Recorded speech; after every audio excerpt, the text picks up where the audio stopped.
E aí, pessoal, beleza pura com todos vocês? Na nossa segunda aula do curso de Fisiologia, eu vou falar para vocês um pouquinho sobre os princípios gerais da fisiologia, ou seja, os fenômenos que acontecem em praticamente todas as respostas orgânicas do nosso organismo. E se a gente entender esses princípios, fica muito mais fácil, posteriormente, a gente entender como se regula as funções normais do nosso organismo. Beleza, pessoal? Então, para a gente entender os princípios gerais aí da fisiologia, nessa aula a gente vai falar do conceito de homeostasia, que é um dos conceitos mais importantes e é o conceito que é mais utilizado na fisiologia. E vou mostrar os derivativos da homeostasia, os fenômenos da homeostasia, que é o mecanismo de feedback positivo e o mecanismo de feedback negativo. Beleza, pessoal? Bom, vamos começar aqui tentando explicar a homeostasia com base em um esquema. Então vamos pegar, por exemplo, a temperatura corpórea. Um indivíduo normal, sem nenhuma doença, apresenta uma temperatura corpórea interna de aproximadamente 37 graus Celsius. E essa temperatura ela tende a se manter constante. Vamos pegar que o indivíduo vai estar num ambiente onde vai ocorrer um aquecimento desse ambiente e aí vai ter um aumento da temperatura, inclusive da temperatura corpórea. Veja que para o bom funcionamento do organismo, das nossas enzimas, das nossas células, a temperatura ideal é 37 graus Celsius.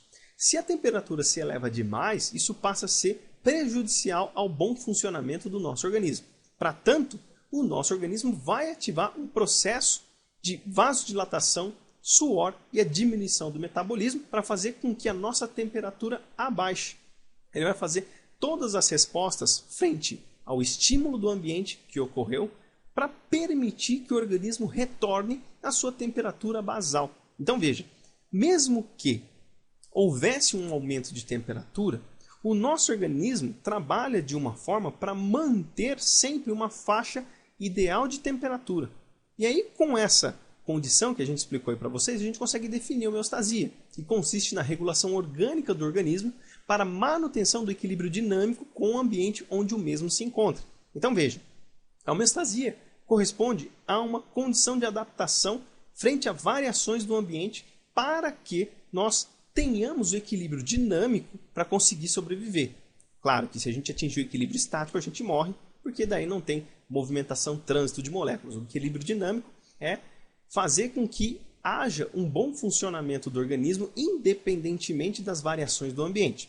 Claro que existem variações que é tão brusca que o nosso organismo não consegue se adaptar e aí vai acontecer as doenças. Mas de um modo geral, pequenas variações, o organismo vai se modular para manter as suas funções normalizadas frente à exposição ao ambiente. Beleza, pessoal? E aí, quando a gente fala nesse contexto de homeostasia, como eu falei no começo da aula, nós temos dois tipos principais de regulação homeostática, que é o feedback positivo e o feedback negativo.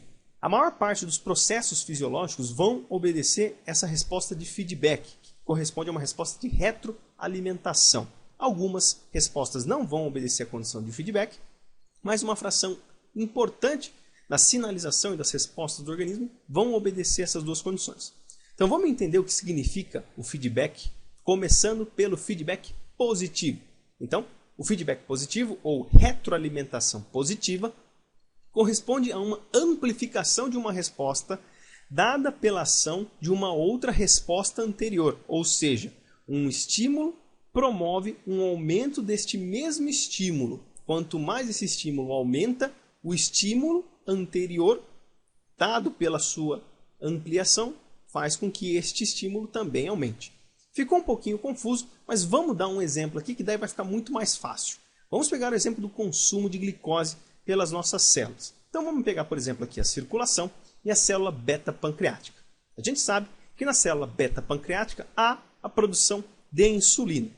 A insulina ela tem a função primordial de fazer com que a glicose seja captada pelas nossas células. Então, quando a glicose aumenta na circulação, ela vai ser captada pela célula beta-pancreática. A célula beta-pancreática vai perceber este sinal e vai liberar a insulina na circulação. Então veja que liberando a insulina na circulação, esta molécula, esta macromolécula, essa proteína, esse hormônio, ele vai sinalizar para os demais tecidos para captar essa glicose. E veja que essa é uma resposta de feedback positivo, por quê? Que se nós aumentarmos muito a concentração de glicose na circulação, a célula beta-pancreática vai captar mais glicose e, como consequência disso, vai liberar mais insulina. Então, quando há um aumento da concentração de glicose, há um aumento da concentração de insulina. Então, o aumento da quantidade de insulina é diretamente proporcional ao aumento da concentração de glicose. Claro que existe um limite fisiológico de produção de insulina frente às respostas de captação de glicose. O nosso organismo não consegue transcender a sua própria capacidade produtiva. Mas, via de regra, quanto mais aumentar a quantidade de glicose, mais aumenta-se a secreção de insulina. E existem outros processos também que vão obedecer o feedback positivo, como na despolarização celular. Quanto mais sódio entra, mais sódio tende a entrar ainda, por decorrência da despolarização celular.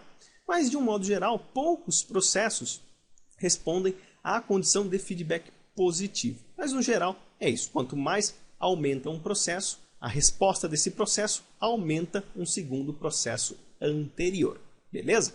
Bom, falando agora do feedback negativo, é o oposto. Então, a gente pode dizer que corresponde a uma inibição de uma resposta dada pela ação de uma outra resposta anterior. Ou seja, um produto que, por sua vez, é estimulado por uma resposta anterior, se aumentada a sua resposta, ele inibe esta resposta anterior.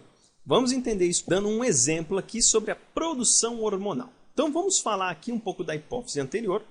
Vamos tratar frente a dois hormônios.